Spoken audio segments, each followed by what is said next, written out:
कुछ हुआ एग्जैक्टली अंतर्राष्ट्रीय बाजारों में इक्विटी और कमोडिटी स्पेस में कहां आपको रखनी है नजर, सब बताने के लिए मेरे सहयोगी दीपांशु स्टूडियो में मेरे साथ जुड़ चुके हैं। दीप, मॉर्निंग, बताइए क्या कुछ हुआ है, अब कहां रखनी है नजर? बढ़िया संकेत है और रिबाउंड के मूड में दिख रहे हैं बाजार। एक दिन गिरते हैं, दूसरे दिन अच्छा रिबाउंड दिखाते हैं। थोड़ा डेटा का इंतजार है और उससे पहले मूड अच्छा है तो फिर अच्छी बात ही मानी जाएगी।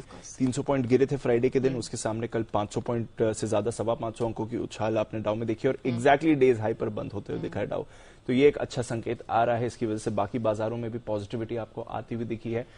नैस्डैक 1.25% ऊपर था, S&P 500 और रसल 2000 में अच्छी खरीदारी थी। इनफैक्ट S&P 500 के 11 में से 11 सेक्टर्स आपको कल पॉजिटिव बंद होते हुए दिखे। तो एक ब्रॉड बेस्ड रैली, एक ब्रॉड बेस्ड रिबाउंड कल अमेरिकी बाजारों में आते हुए देखा। तो ये अच्छा संकेत है, थोड़ा मूड आपको सुधरते हुए दिख रहा है। एनर्जी शेयर्स में सबसे ज्यादा एक्शन था क्योंकि कच्चे तेल में कल आपने खरीदारी होते हुए देखी है, तो वहां पर आपने मूवमेंट देखा है।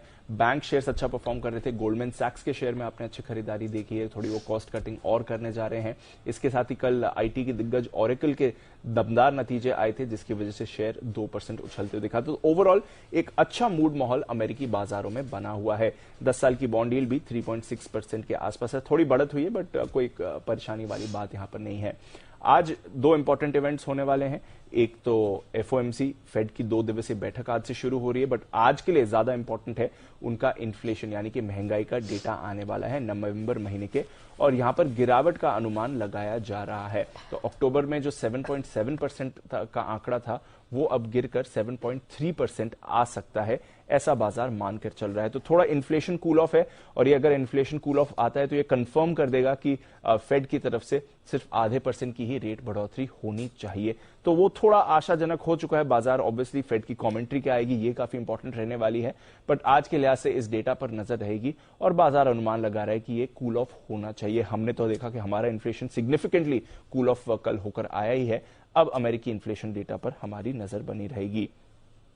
यूरोप में बात करें तो यहां पर 0.5% तक की आपको गिरावट आती हुई देखी है, पर ज्यादा एक्शन कल कमोडिटीज में हुआ है, स्पेशली ऑयल एंड गैस में एक बड़ा एक्शन आपको होते हुए दिखा है। तो कच्चे तेल में देखिए निचले स्तरों से कल खरीद हुई है, 2% उछला है, ब्रेंट $78 के ऊपर आपको फिलहाल ट्रेड करते हुए दिखेगा। तो थोड़ा एक्शन वहां पर बना है। 2-3 फैक्टर्स हैं जिसकी वजह से ये मूवमेंट आया है। एक तो अमेरिका में कीस्टोन पाइपलाइन ये बंद है, ये बंद होने वाली है क्योंकि एक स्पिल ओवर हो रहा है और काफी बड़ा ये स्पिल ओवर हो रहा है जिसकी वजह से इस पाइपलाइन को थोड़े समय के लिए बंद किया जाएगा। दूसरा, रशिया अब थ्रेटन कर रहा है कि वो उत्पादन घटा सकता है।